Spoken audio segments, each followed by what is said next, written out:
全文一共6章，分别为揭开人性阴暗毒辣的面具，揭露男女情感背后的阴谋诡计、厚黑手段，权谋和育人术，秘传儿女必学的帝王术，利用人性赚钱天机，强者修炼的密室武功。内容太长，分3集给大家播讲。如果您觉得还不错，给小编点个赞吧。现在我们开始。历史的任何一个朝代都有2套知识，一套是门卫知识，一套是门外知识。皇帝和有钱人把门内知识留给自己和子孙学习，从不外露，他们把门外知识拿出来给众生学习。门内知识教的都是权谋、手段、人性、帝王术，而门外知识教的都是让你如何成为一个更听话的羊。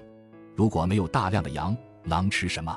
如果没有大量的穷人，有钱人吃什么？有钱人培养孩子都会让他精通人性和权谋秘术，而穷人培养孩子只会天天报各种辅导班和技能。你孩子舞蹈跳得再好，也只不过是舞动骚姿，供有钱人享乐；你孩子分数再高，也不过是企业的一个螺丝钉，日夜为富人掏空身体。第1章揭开人性阴暗毒辣的黑色面具，生存就是一场血战和肉搏，你却只会花拳绣腿，而富人练的是自由搏击。以下是极少数人才知道的真相：5干年延续至今，一直存在2套思想，一套是以人性本善为基础的孔孟之道，一套是以人性本恶为基础的法家思想。孔子思想真的全对吗？提到孔子，很多人都会觉得这是个大圣人。我也承认孔子思想确实有伟大的地方，但是在今天这个时代，孔子的很多观念已经明显不适合我们学。任何人都不是盲目的全盘复制，一味盲从，而是要批判性的学习，取其精华，去其糟粕。孔子思想里的问题是什么呢？最大问题就是禁锢人的思想。在孔子思想里，妇女是没有话语权的，不准上学，不准外出，在家里没有说话权。孔子到处讲礼义，3纲5常，把人分为369等，刑不上大夫，礼不下庶人。意思就是当大官的犯错不需要受刑罚，以礼仪约束即可，而面对庶民则不需要以礼相待，庶民犯错以刑处罚。他竭力维护奴隶社会的等级制度，提出君要臣死，臣必须死，父要子死，子必须死。这些维护统治权力的理论，让百姓无条件遵守君权的所有统治，即使皇帝错得离谱了，大臣和百姓也要必须遵守，否则就是违反3纲5常，大逆不道。只是民众思想封闭，没有独立思考，最终大清末期皇帝昏庸，百姓愚昧，才屡遭外国欺压。孔子思想其教化的主要结果就是让人越来越听话，守规矩，接受自己的底层命运，服服帖帖。儒家思想说人性都是善良的，都是讲仁义道德的，并要求每个人以此去对待身边的所有人，这样才是君子。可现实是，相信人是善良的，最终都被伪善的人欺骗；相信仁义道德的，最后都被嘴上道德心里自私的人伤害。善良、仁义、道德，这些都只是花拳绣腿，听起来好听，看起来好看，但不实用。而高手都是表面花拳绣腿，暗地里偷偷练着白油搏击。儒家思想等于花拳绣腿。儒家思想的特点是说着好听，形式好看，但实战没用，这跟传统武术的花拳绣腿如出一辙。而大多数人之所以贫穷，就是因为脑袋里装的都是孔孟之道，满嘴都是好听的大道理；而富人之所以富裕，因为脑袋里装的是法家思想，听着不好听，但实战特别管用。当花拳绣腿和自由搏击对打会怎样？最近中国传统武术太极门掌门人马保国和业余民间自由搏击选手打了一场擂台赛，两者在名气和资历上悬殊巨大。赛前，裁判一再叮嘱马保国一定要手下留情。然而，在比赛开始不到30秒，马保国就被对手 KO 了3次，并最终倒地不起，民众一片哗然。有着上千年历史的传统武术，在不按套路的自由搏击面前竟如此不堪一击，很多人怀疑这个马保国是个假大师。马保国是有吹嘘的成分，但如果他真是一个骗子的话，他就根本不可能打这个擂台赛。真相是任何传统的武术在自由搏击面前都不堪一击。这里不是贬低传统武术，而是传统武术是建立在特定的规则之下，也就是对手要按照正常的套路出招，而自由搏击的规则根本就没有固定招数，把对方彻底打趴下为止。传统武术打不过自由搏击，使其招式不适应擂台规则的必然结果。穷人之所以贫穷，是其思想不适应社会规则的必然结果。很多人脑袋里装的思想，就是几干年流传下来的儒家思想，大道理一堆，花拳绣腿，一招一式，听着好听，看着好看。那些大道理在古代确实有用，因为那个时代大家都按正常的套路出招，点到为止。只要你是君子，你在社会地位就会很高。但今天这个时代的规则变了，你出现在了一个自由搏击的赛场，杀君不君子，有钱有实力就是君子，没有人按君子的招式出招了，所以你被瞬间放倒就是必然。法家思想则是自由搏击，法家思想的代表人物是韩非子、商鞅。我们来听听韩非子对于人性是怎么说的。韩非子认为，人与人之间本质上只存在一种关系，那就是利益关系。他说，只要有利益关系在疏远的人都能够好成一团，一旦伤害到利益，连父子之间也会成为老死不相往来的仇敌。男人到了50岁还会好色，而妻子呢，一过30岁就容颜衰退了，所以丈夫一有机会就必定会另寻新欢。你说感情能靠得住吗？在他看来，天下没有不好色的男人，如果有，只是因为他口袋里还没有储存够好色的资本。韩非子说，古代皇帝和臣子之间就更没有什么情义好讲的，他们之间经常相互算计的。道德仁义是用嘴说的表面，而利益才是一切背后的真相。儒家思想只有放在没有利益争夺的地方才有效，只要有利益争夺，儒家思想就无效了。恋爱时走儒家有效，但结婚后夫妻有了利益纷争，再走儒家，一味对他好，把钱都给他，你就容易受伤。孩子小时你可以走儒家，孩子大了，你老了，你再走儒家，把财产分了，你老了就惨了。用利益让别人对你不得不道德，才是真道德。至今希望别人对你道德，但你不能给对方任何利益，就是伪道德。儒家是一种理想化的梦想，而法家才是去往这个梦想的道路，否则都是空话。你听到的看到的都是一个局。这个世界由2套秩序组成，第一套规则公平正义、道德礼节，第2套规则隐藏在背后的利益斗争。第一套规则的道德是表象，第2套规则的利益是实相。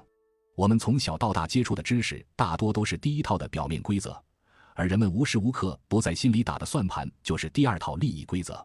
高手都是以第一套规则作为手段，为的是达成第2套规则的目的。几乎人人都会披上一层光鲜的道德外衣，然后千方百计地给自己谋取利益。道德规则人人都放在嘴上，利益规则从人都记在心里。所以千万不要被第一套规则迷惑，而要用第2套规则去看清事物。比如我们不能看一个人说的什么，而要看一个人做的什么。第一套规则是一个幌子，你不能把它当成安身立命、功成名就的方法。要想看透每个人的行为，一定要结合第2套规则进行分析，这就是利益分析法。利益才是主导人类运转的逻辑，利益分析法永远都不会失效。举个例子，这是一件发生在我身边的事情。有一次我跟吴老师去云南玩，由于我们行李较多，且对本地不够熟悉，所以在酒店大堂，吴老师悄悄地塞给了那个帮他拿行李的服务员50元小费。然后接下来的这几天里，那个服务员对我们备一些殷勤，什么旅游路线啊、行李啊都安排得妥妥的。事后他讲课时讲到了这个案例，他是这样跟学员说的：如果你想得到一个人的帮助，你首先一定要明白我先能给你提供什么。陌生人之间除了利益不会产生其他关系，金钱就是最好的表达。50块不算多，但是比你说一些好听的话或者故作热情的讨好要实用多了，这就叫利益分析法。每遇见一件事，要迅速切割成不同的利方，你的每一个言行损害了谁的利益，增加了谁的利益。增加利益的人就是你的朋友，损失利益的人就是你的敌人。要这样划分敌我关系，没有永恒的朋友，只有永恒的利益。利益转化，你的敌人和朋友迅速改变。同样，在一个公司里，每一个决策下来，都要分析这个决策符合了谁的利益，伤害了谁的利益。符合利益的那几方一定会形成一个利益共同体，受损利益的那几方也一定会形成一个利益联盟。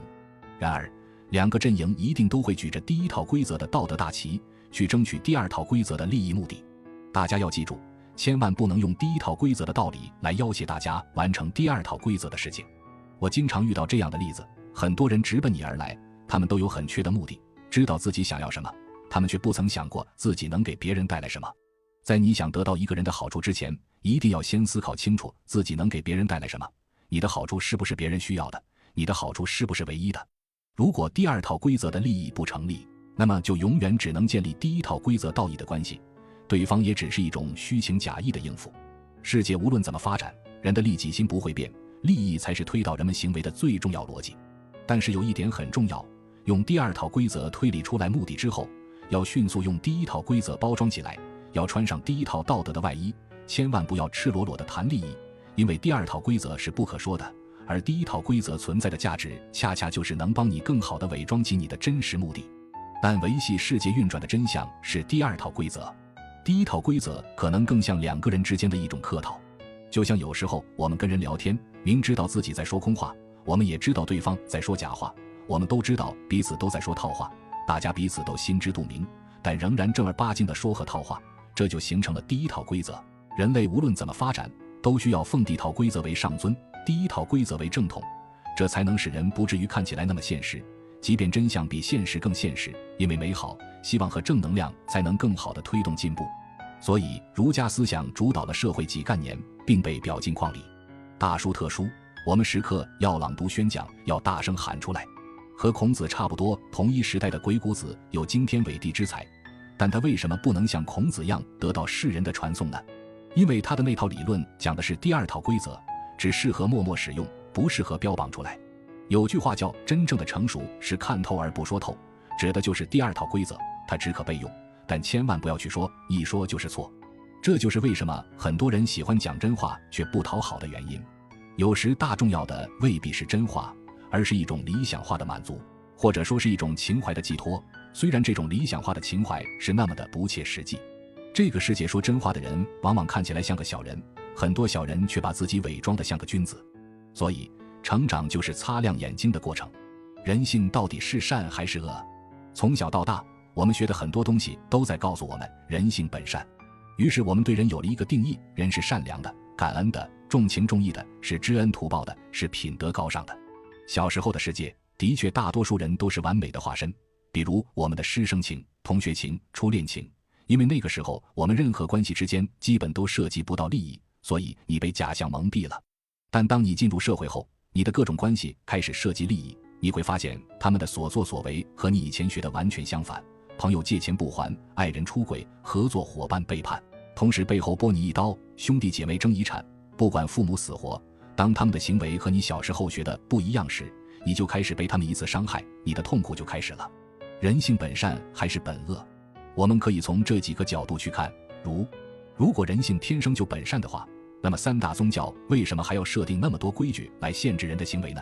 我们都知道佛教有很多的戒律，比如不准杀生，不准吃肉，不准碰女色等等等等。如果人性真的本善，我们为什么还要把人之初性本善这样的三字经来奉为经典呢？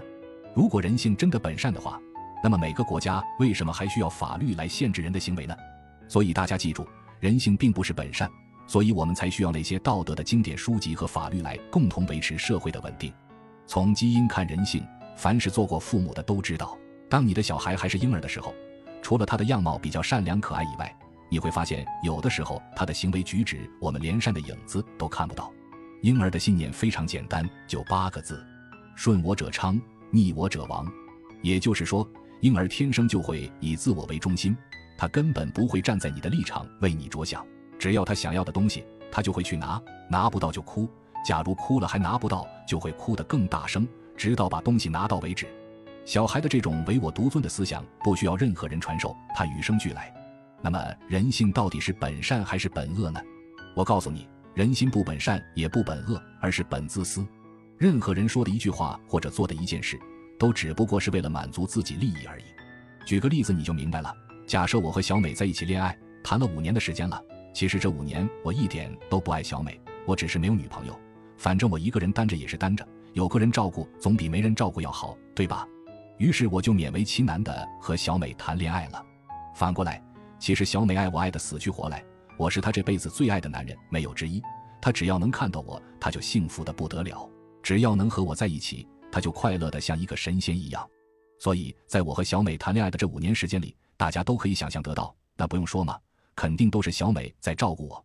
她可以为了我走好几公里的路去买几包汤给我喝，她可以为了我自己省吃俭用帮我买衣服裤子，她甚至可以为了我骗她父母的钱给我创业。反正小美这5年时间，她的世界只有我，这5年她也为我付出的一切。结果5年以后，由于重原因吧，我们的爱情没有支撑下去，我和小美分手了，因为是我先提出分手的。这个时候，包括小美在内的全世界骂我是个道男，说什么我不是个男人，也有说我连人都算不上的，也有骂我是畜生的。小美骂的就更凶了，他说：“你还记得吗？曾经我为了煲个汤给你喝，我走了好几公里，你记得吗？曾经我1年不买1件衣，却舍得帮你买了一柜子衣服，你还记得吗？我骗了我爸妈的钱给你创业，搞得我和我家里反目成仇。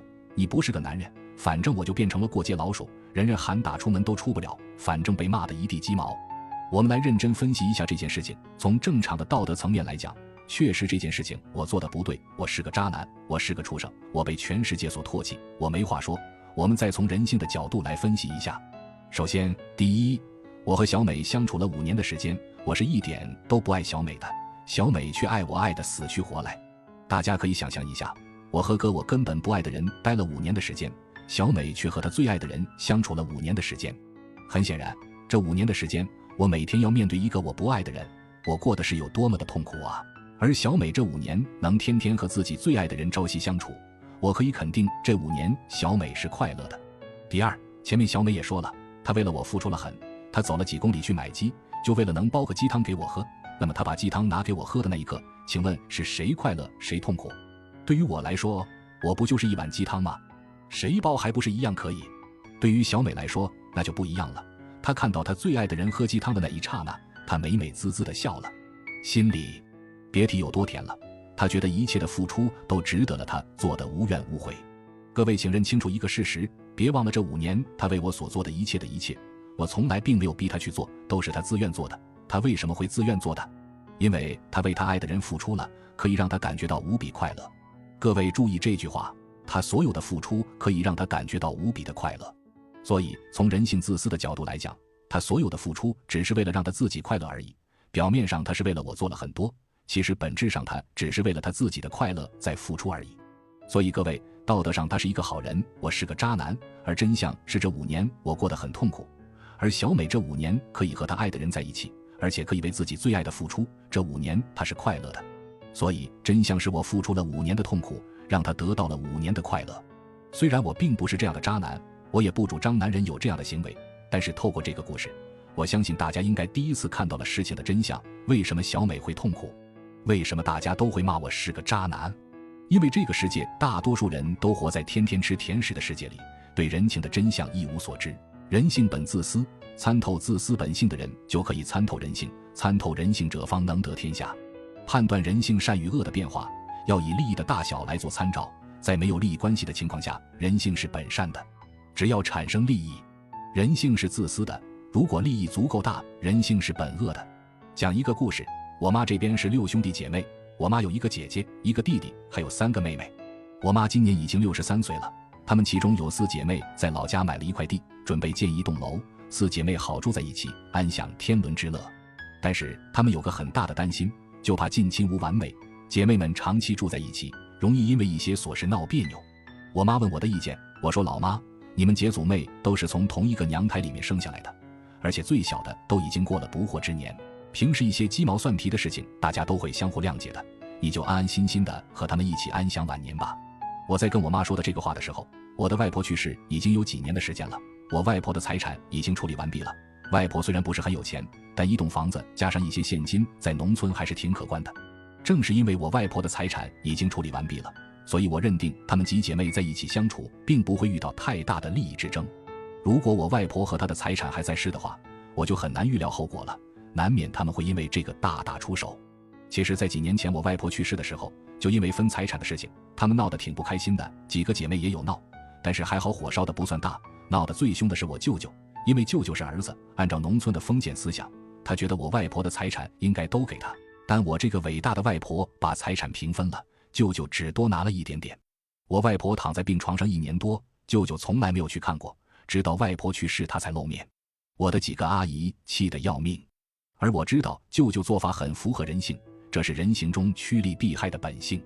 所以我身边的亲人、朋友、爱人，无论现在多好，你都不能完全相信他们，因为一旦你们发生利益矛盾时，这些人一定会上商议最深。利益越大的地方，人性就会越自私，当自私达到一定的程度，人性就变成了恶。你看所有古代的帝王相争，连山的影子都看不到。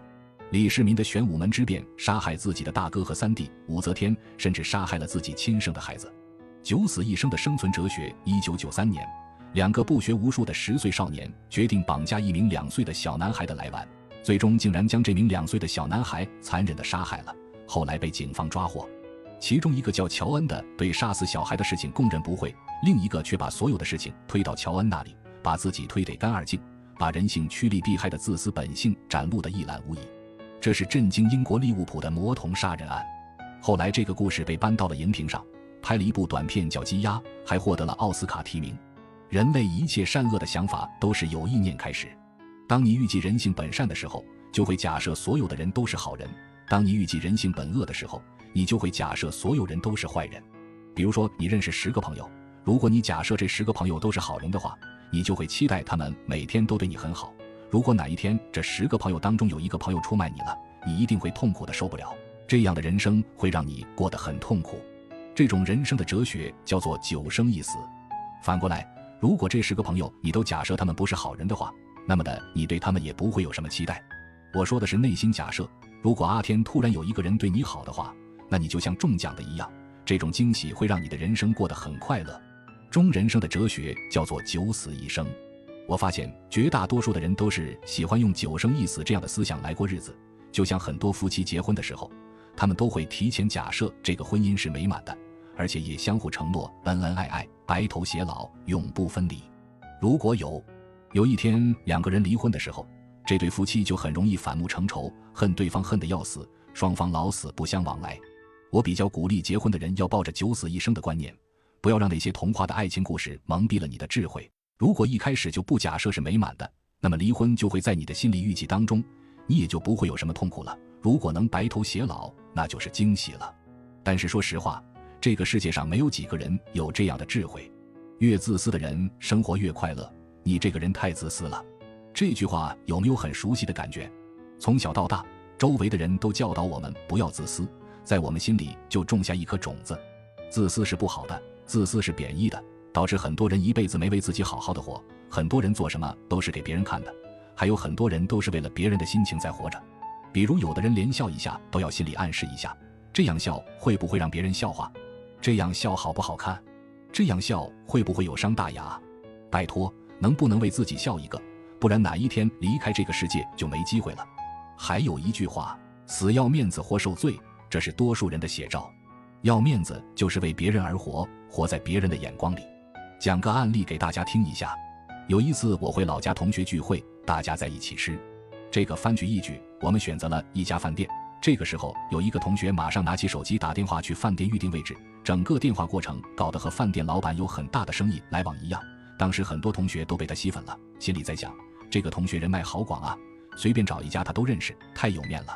等我们到了饭店，整个饭店都空荡荡的，就我们一桌吃饭。你说这个同学不是脱了裤子放屁吗？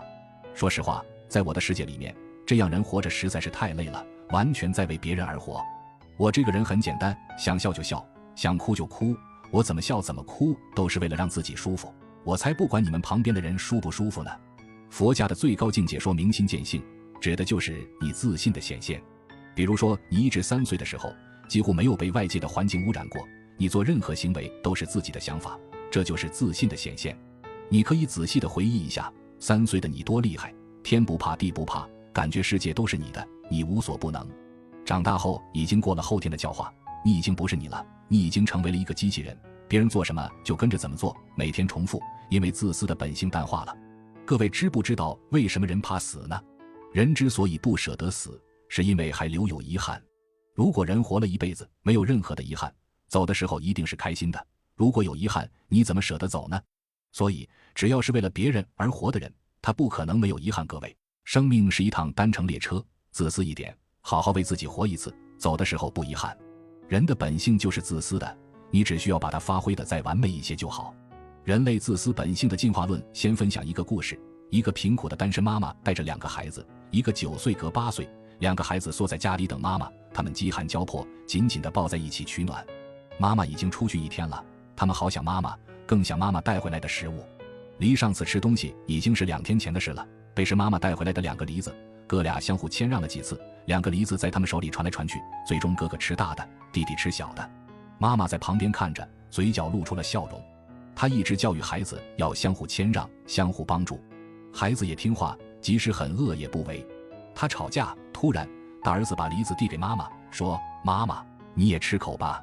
小儿子也举起了梨子，妈妈眼睛湿润了，说：孩子，妈不饿，你们吃。两个孩子互相看了看，又吃起来了，吃得更大口了。妈妈转过身，流下了眼泪，想起她的妈妈，也是把最好的留给她，想起了妈妈为她做的一切。外面刮着寒冷的风，这时妈妈回来了。孩子盯着妈妈手上的面包，大声地喊起了妈。这一个温馨的故事，但你能从里面看到人性的自私吗？你能看到孩子看到面包时的自私本性吗？无论后天如何教化，人的本性永远不可能改变。接下来的分析会很残忍，但却是真相。人的自私分两种，一种是物质的，一种是精神上的。物质的自私就是人为财死，鸟为食亡。精神的自私，你应该经常听到一句话，你就只顾自己的感受，有没有想过我的感受？精神的自私就是享受自己内心的愉悦。上面这个故事我们可以看到，两兄弟从看到妈妈的那一刻，首先看到的是吃的，因为他们确实饿坏了，而他们的谦让只不过是妈妈的教导和伦理道德。有人会说，这是人饥饿后求生的本能，你说的没错，那更能说明人性的本能是自私的。人生下来就是自私的，无论是人性本能还是求生本能，为了生存，我们会很自然地挤掉对手。还有人会说，上面的两个小孩也互相谦让，也把梨子给妈妈吃。如果说他们本性是自私的，那么通过后天的教育不是也改变了吗？错了，人的自私是没办法变的，改变只不过是由低级的自私换成了更高级的自私。经过后天教育，他们认可了谦让和爱，他们这么做只不过是自己内心情感的需要，这么做会让他们心里感到舒服和愉悦，这种让自己舒服和愉悦就是他们内心需要满足的自私。无论你怎么为别人考虑，都是基于自己的某种需求和目的，只不过它隐藏的深浅不一样。一个人帮助别人，除了为别人好，本质上是在满足自己是一个好人的精神需求。还记得这句话吗？助人为快乐之本，就是说帮助人你会得到快乐，这个快乐就是你得到的自私。举个例子吧，当你发现一个领导格局很大，人也很好，什么都为别人着想，那你有没有想过他为什么要对别人这么好？他对别人这么好，就是希望这些人将来能够回报他，难道不是吗？你可能还会说，有些人做好事不留名啊，也不求任何回报啊。你要是敢说这样的话，倒想问问你是怎么知道这些人的。比如说你今天帮助了一个人，你并没有奢求他任何的回报，但是你在帮助他的时候，你的内心会很开心，这个开心就是你的自私，也是你最大的回报。很多人认为父母对孩子的爱是无私的，作为两个孩子的父亲，说说我的内心，我的第二个女儿出生，我们每天无私地照顾她，为她奉献，但我们全家人内心都无比快乐。注意，是我们内心无比的快乐，这种快乐就是我们为她付出一切背后的情感自私。我爱女儿的第一因素不是源于她的感受，而是源于我自己的感受。当然，这种自私的爱是对孩子有益的，这一点不用怀疑。前段时间我亲身经历了一件事情，对我一生的影响非常大，我分享给大家去学习一下。我有一个朋友的儿子生病了，这个病不是一般的小病，相对有点严重。作为朋友来说，我肯定要去看一看他。我去看他的时候，我这个朋友就一直哭啊哭。那作为朋友，我肯定要安慰他。我说，孩子这样谁都不想，但是你这样哭也解决不了问题，哭得太多了，也很伤害你自己的身体。我相信你的孩子也不愿意看到这样的结果。有人信奉人性本善，有人信奉人性本恶，但我一直是信奉人性本自私的。当我在看到这个母亲为小孩哭的时候，我感觉她完全没有任何自私成分在里面了。我还在怀疑人性本私的理论是不是有点问题呢？结果这个母亲回答了一句话，吓我一大跳。我要是说出来，也一定会吓你们一大跳。她说，老好，你说的我都懂，但是我哭出来会让我舒服一点。各位，你好好的去揣摩一下这句话，这是她亲口说出来的一句话。她说她哭出来会让自己舒服一点，她哭原来是为了让自己舒服一点，原来还是有为自己的成分。人性的本能自动就会帮你自私。爱孩子是真的让自己舒服一点，也是真的让自己舒服一点。这句话你好好品，什么时候能把这句话参透，你对人性的掌控力就已经很强了。当然，自私也分很多种层次，不是说只顾自己就叫自私，对别人好，未来得到回报也是自私。希望你能有更高级的自私。好了，今天就先为您分享到这里，我们下集继续。